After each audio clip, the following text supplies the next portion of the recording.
Hi everybody! Let's talk about what sewing plans I've got for 2024.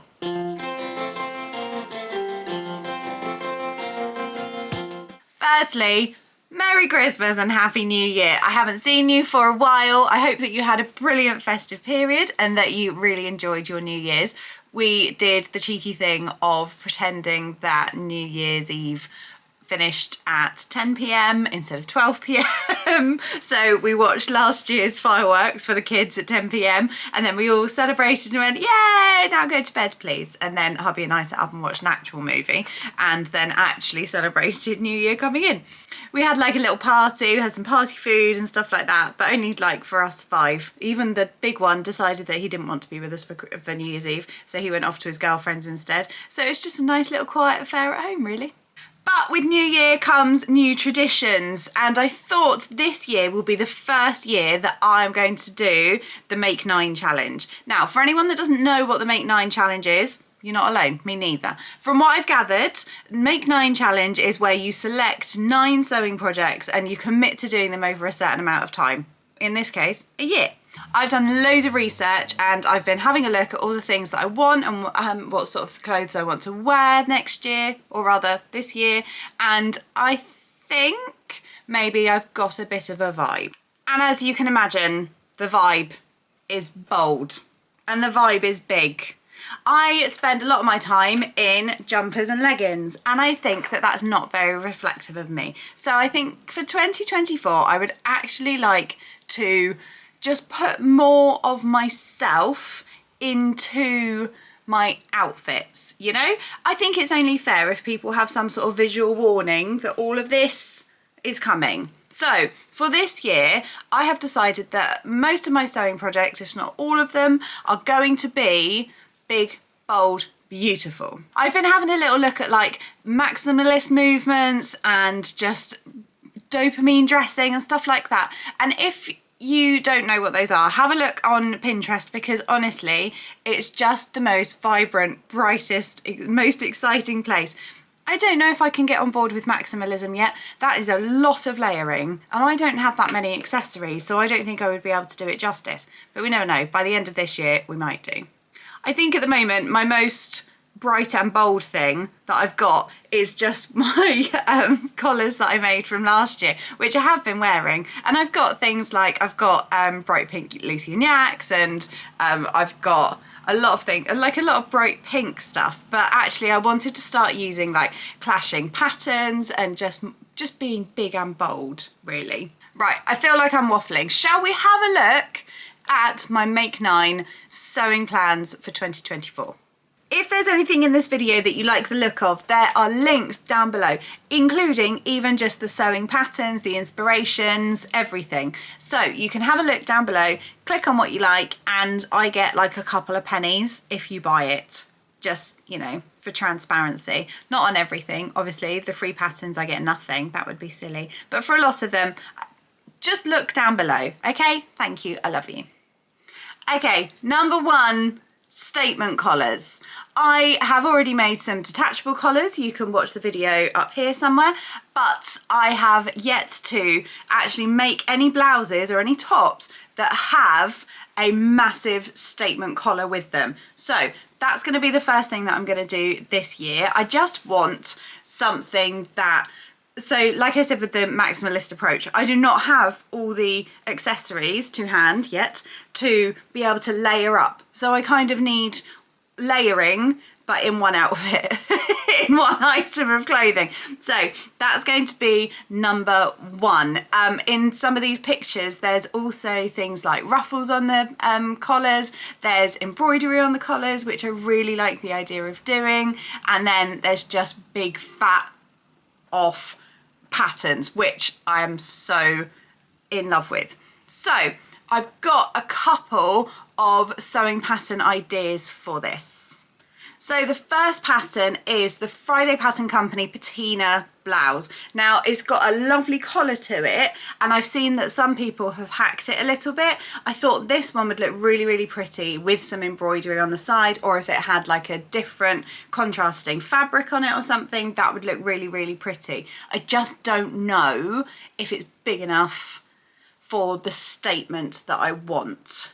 But it is a beautiful blouse. The second one is the Sussex Seamstress Fittleworth blouse pattern, which I love the ruffles. I think the ruffles are so pretty. They look adorable, and we all know that I'm living for the ruffles at the moment.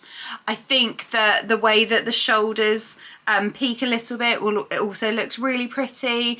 I am thinking though that it's more of like a summery outfit, and actually as I'm going to be making these literally in the upcoming weeks, I'm not going to want to do something like that. So this feels more of like a summer pattern than it does for a right now, which by the way, it's like 4 degrees outside at the moment, if that, Celsius that is.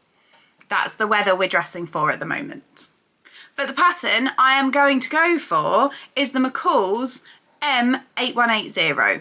So it just looks exactly like some of the outfits from my inspiration board, and I think that I'm going to try and replicate as best I can what I found on Pinterest, as opposed to thinking, oh, maybe I could hack this, oh, maybe I could do that, because otherwise I'll just end up disappointed because I don't know if my skill set is there yet.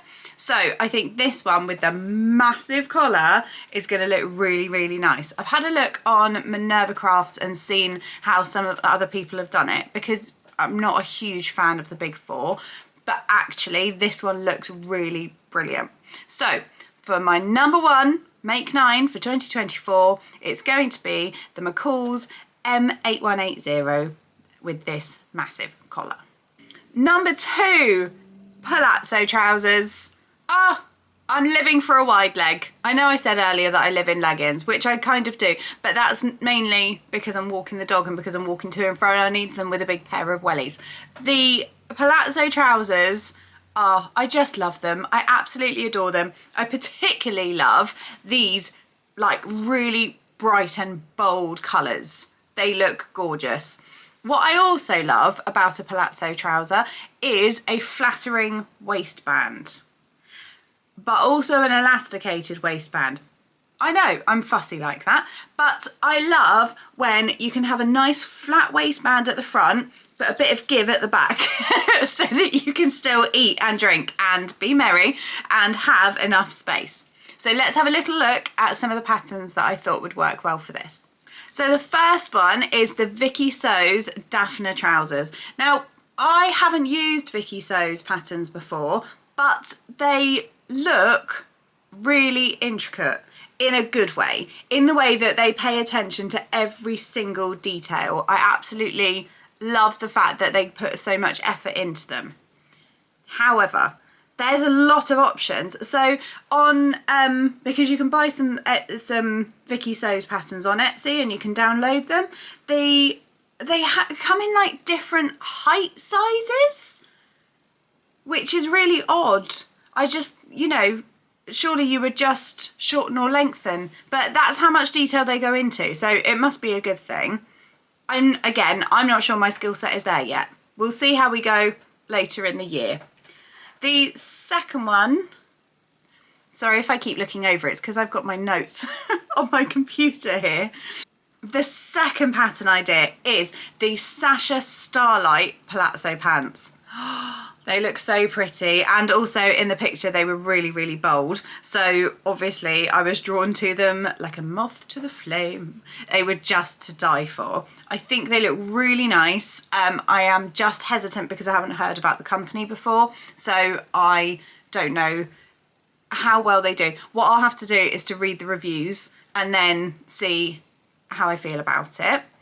But luckily for me, I do actually already have a sewing pattern in my stash, which is a wide-legged palazzo style. So, I've got 2 actually. But I'm going to go for this one for now, and then the other one I might do in summer. This is the McCall's 6289 wide leg trousers. They have an elasticated waist, but they have belt loops so that you can tie a like a scarf in or a belt in or a sash. So I thought actually that would still look really flattering, and it uses stuff up from my stash, which is absolutely perfect. So for number 2 of Make 9, we're going for the McCall's 6289 wide leg trousers. So number 3 is cheating because it's not sewing at all, but it is a crochet sweater vest. Now, I've made some before and it was my own fault because I bought really cheap acrylic and then I put it in the tumble dryer. So what was a really nice little tight crocheted vest top soon became like a big baggy, like crocheted, I don't know, looked like a sack basically, and it looked really pretty when I first made it because it was really nice with a white collar and white collared shirt and stuff underneath, whereas now it just looks like all sloppy and I just look like a blah, blah, blah. So we're going to go for a new one. We're going to invest in good quality yarn and we're going to make all the effort to make sure that it doesn't go in the tumble dryer so that it actually keeps its shape. So these are the inspirations. I've got some really bright colours in there. I've got granny stitch, which is going to be huge for 2024 apparently. So I'm definitely going to have to make one of those up.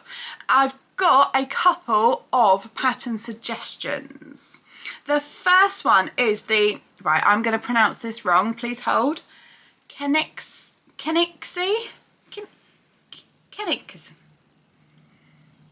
This one. This sweater vest looks really nice, it looks really neat and it looks really tidy. It's not something that I am, clearly.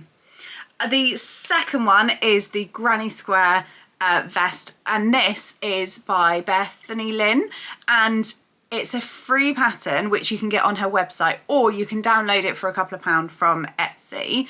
It just looks so nice and I love a Granny Square and I've got loads and loads and loads of yarn to use up. So okay, I might be making more than one crochet sweater vest, okay? I might be making all of these. But the pattern that I'm going to be using is the Daisy and Peace crochet sweater vest. I really think that it gives the boldness, it gives the maximalism-ishness, it gives like the quirky style. I really like it, and it will give me a break from the sewing as well because it means that I can sit and do it of an evening whilst I'm watching TV, and it's just a nice project to have on the go. So for number 3 of my Make 9, it's going to be the Daisy and Peace crochet sweater vest. Okay, so for number 4, we are talking bright smock dresses. I just want something that I can chuck on. This is actually the opposite of the maximalist approach, isn't it? The maximalist is like layering absolutely everything, and I'm like, I just want one dress that I can shove on. So maybe maximalist is not what I'm going for. However, I love these prints. I love that they just look gorgeous and you can actually just chuck them on. Sometimes that's all we need, right ladies? We just want to shove one thing on and still look good in it. So there are a couple of the sewing patterns, some of which I have already used, some of which you might see and feel that they're a bit familiar to you.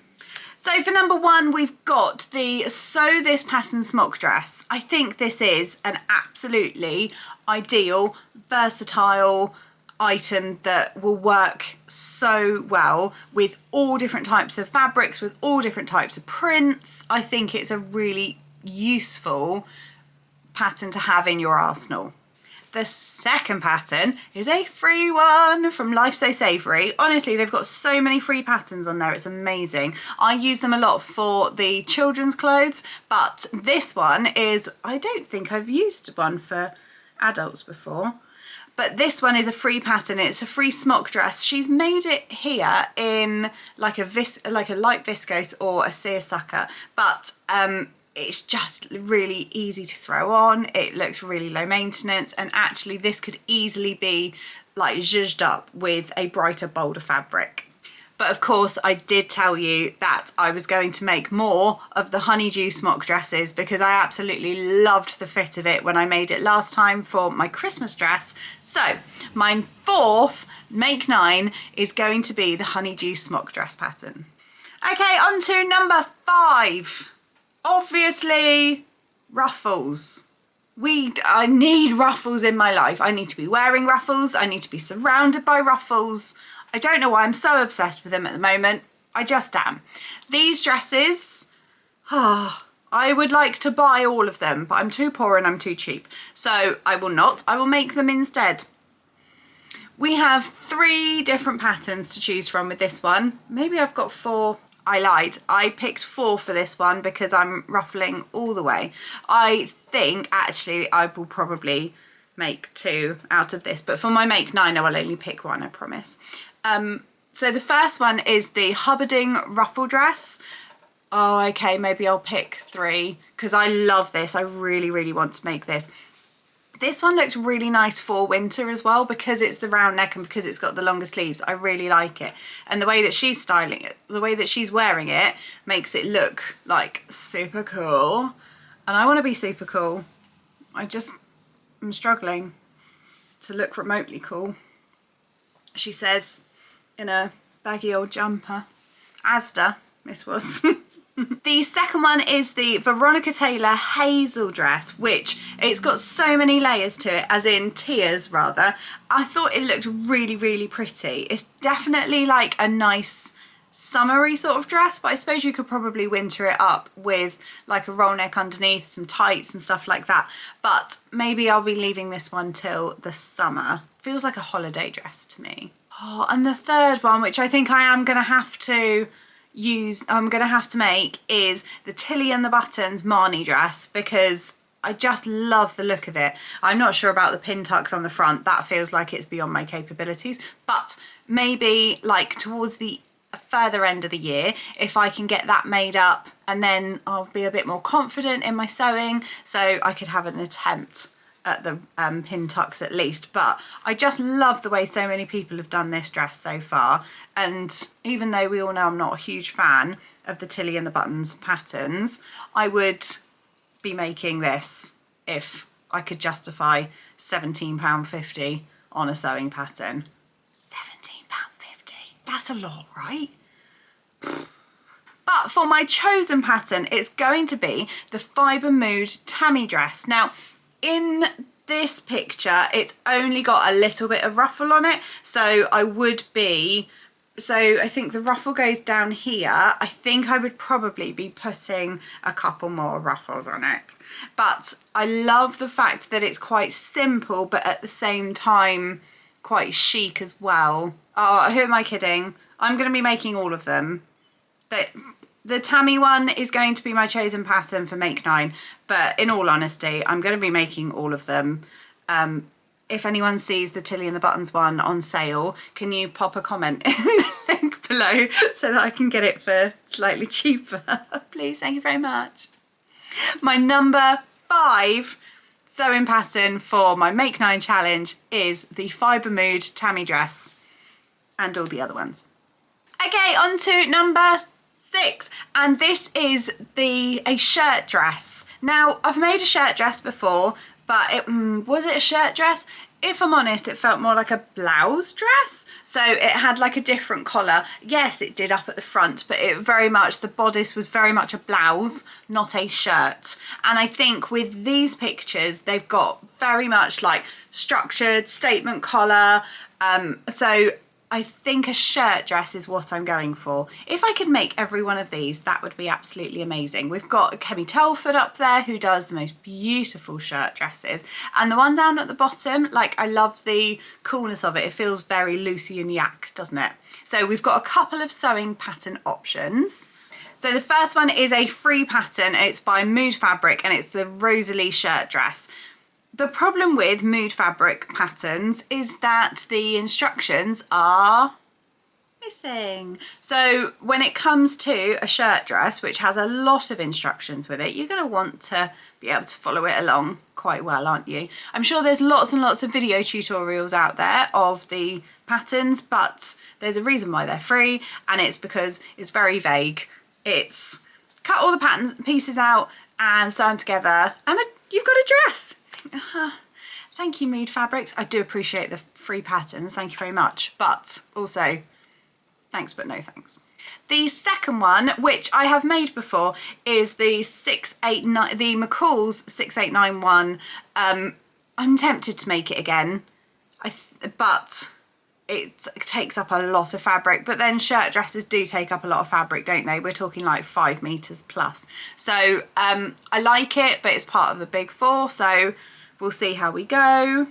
But the chosen pattern, again, Right, I am even surprising myself with this one, but the Tilly and the Buttons Lyra dress just is calling out to me, and not this one in the actual picture, because this one I feel doesn't do its justice. If you want to go and see how beautiful the Tilly and the Buttons Lyra dress is, I commend you to please go to Instagram, put the hashtag in and go and see how many amazing sewists have actually made this dress and made it more beautiful than this one. They like the fabrics that they use, the patterns that go with it, the absolute artistry that goes into these dresses by other people is astounding. And I would love to at least try and attempt something half as good as that and still look half decent. My number 6 for my Make 9 challenge is going to be the Tilly and the Buttons Lyra dress. Okay, for number 7, we are going pinafore dress. Now this was in the style of the maximalism and when we could layer things up and stuff like that. I was thinking, oh great, I'll go for a basic pinafore dress, or not like a basic one, but like a staple pinafore dress, and then I can do whatever I like underneath. I could stick like a big ruffle blouse on top, or I could have like a little slinky thing underneath, or I could layer it with like 2 skirts, or put crochet sweater vest over the top of it, all sorts of things. I am now wondering whether it would just look like Little House on the Prairie. We'll see, we'll see. I will admit that the pictures that I have selected are giving Little House on the Prairie vibes, and I suppose Little House on the Prairie vibes matched with Pilgrim vibes from the collars are not going to be good, are they? I'm going to rock up to church and people are going to be like, oh, what's happening? Are we converting? Are we starting a commune? What's going on? And I'll just be like, no, it's a new aesthetic. They won't understand. So maybe we'll look at some pinafore patterns that are a bit more toned down. I have found 3 different options. The first one, again, another one by Mood Fabrics, and this is the Gambit dress because it was based on the Queen's Gambit, the Netflix program, and it's one of the dresses that she wore in that.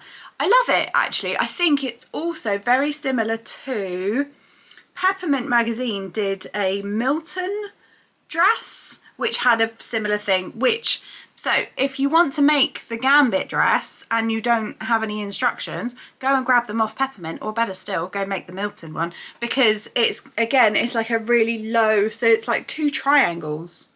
Yeah, it is almost the same dress. Oh, what do you know? Anyway, I don't know how I could rock the low V, so I'm not so sure on that one. The second one is the Vera pinafore dress by Tiana's Closet, another free one. I have already made this one actually, and it's downstairs waiting to have some buttonholes sewn into it because I didn't have any buttons at the time. I will let you know how I get on with that. You can find out, in fact, on Instagram, so I'll pop my Instagram thing down below and you can see how I got on with that dress. From making it so far, even though I haven't put the buttons on, feels like the sizings are all off, but it does look like a nice versatile piece to be able to layer up. But what I think I'm going to be making is the Sew Club Maddie dress, because this looks like a really nice staple piece that I can dress up or dress down, and I can layer with it, or I can just wear it as it is. And actually so far I think I've gone for a lot of statement pieces in my Make 9 and no actual staples. So for number 7 of my Make 9 for 2024, it's going to be the Sew Club Maddie dress. Right, we've got 2 more to go and the last one is really going to surprise you. But for number 8, we are going circle skirts. I love a circle skirt, and also, again, it can be a staple or a statement piece. So the ones that I've chosen here feel very much statement pieces, but you can quite easily go for just a really nice fabric that's really versatile. Oh, I tell you what would look lovely. And this may be because I've been watching too much Lydia Millen, right? A circle skirt in like a quilted or a jacquard style fabric with a really big high waistband. Oh, that would be really pretty, but not on my sewing pattern list. But anyway, I digress. here are some sewing pattern options. Okay, the first is the Fibre Mood Amira pattern. So I didn't know, but you can get Fibre Mood patterns. I thought you had to download them just from their website. I didn't think you could get them anywhere else, but you can actually buy them off Etsy, which is really, really handy, especially if you get given an Etsy gift card for Christmas. So I like the Amira skirt. I just don't know if it's going to be in my arsenal. The second one is the high-waisted skirt by Fashion Sewing. Now, this is more of an indie brand. I just loved the fit of it. It looks really elegant and it looks really smart, but then it was also like really expensive. For a downloadable pattern, I think it was £15 or £17 or something. And like I said, a Tilly and the Buttons printed pattern is that much money, and you kind of expect that. For an indie company on Etsy that you've never heard of before, would I pay that much? And from an unknown name, it's tricky to justify that much money, isn't it? So that's on a maybe list. We'll see how the reviews come out for that one. And then, of course, you've also got the option to draft your own. So you can just use a calculator, which I've put in the links down below. By the way, everything I have mentioned is linked down below. I should probably have told you that from the beginning, shouldn't I? Have a look. So you can always make your own circle skirt by just using the calculator and just working out how much fabric you need. Spoiler alert, it's a lot. But the pattern I'm going to be using for making some statement dresses is the Fibre Mood Claudie pattern. Like I said with Fibre Mood, you just need to be careful with the sizes, but actually the patterns themselves are really good, and I've already got this one in my stash as well. So for number 8 of my Make 9 challenge, it's going to be the Fibre Mood Claudie skirt.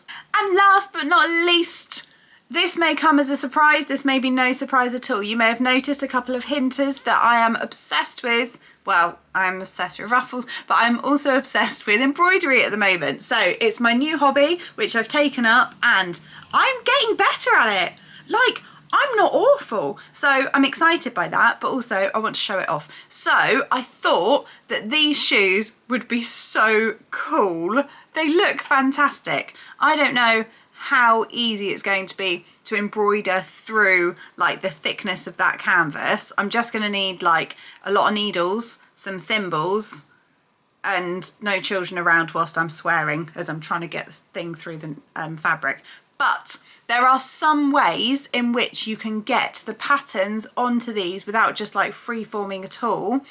You will have seen in some of my videos, I'll pop a link up to one of them, that I use the stick and stitch patches.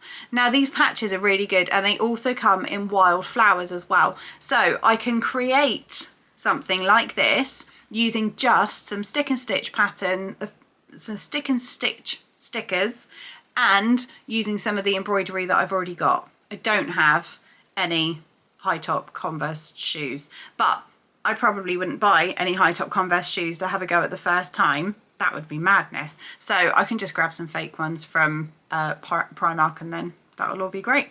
But yeah, I've got the links below to the stick and stitch stickers, which is really difficult to say. I found a company that's in the US, in Canada, and in the UK as well. So if you wanted to buy them, I think I get a little bit of like a couple of pennies if you use the links below. But if you want to have a go at doing them, then there's 3 different options down there for you as well. So my number 9 for my Make 9, my very final one, is going to be some embroidered high tops. And that, ladies and gentlemen, is what my sewing plans for 2024 is going to look like. My Make 9, it all feels quite exciting actually. I'm quite excited by it. And there are a couple of other things that I want to make as well over this period. Things like I want to do like a crochet banana bag, I want to do some more collars obviously, and I want to crochet some knee-high socks as well, and have a go at crocheting cable knit. Is it called cable knit if you're crocheting? It's not cable crochet, is it? A cable knit look crochet sock. It will look amazing. You'll have to trust the process on that one. As I said, if there's anything that you want to have a look at, if you want to review the sewing patterns, if there's anything that caught your eye, All the links are down below. You can find them there. You can also find all of this on my website as well, which is createandcurate.org.uk, and it's got everything, including all the links and all the graphics that I've been using today. That will all be up there. What I would absolutely love from you guys is if you could hold me accountable to my makenine. I've got plans that I'm going to try and make one every other week so that I can get through it, but like, if you notice a few weeks go by and I haven't done one of my makenine, do feel free to just comment below and just be like, Philly, do you think you should be doing some sewing right now instead of, you know, mucking about on your allotment or whatever? So please do keep me accountable. And as ever, thank you so much for always being there and always coming on the journey with me. I'm really excited about what 2024's got in store. I can't wait to share it with you. But for now, I need to go get a cup of coffee. I'm so tired. Have a great day, everyone. Bye. Bye.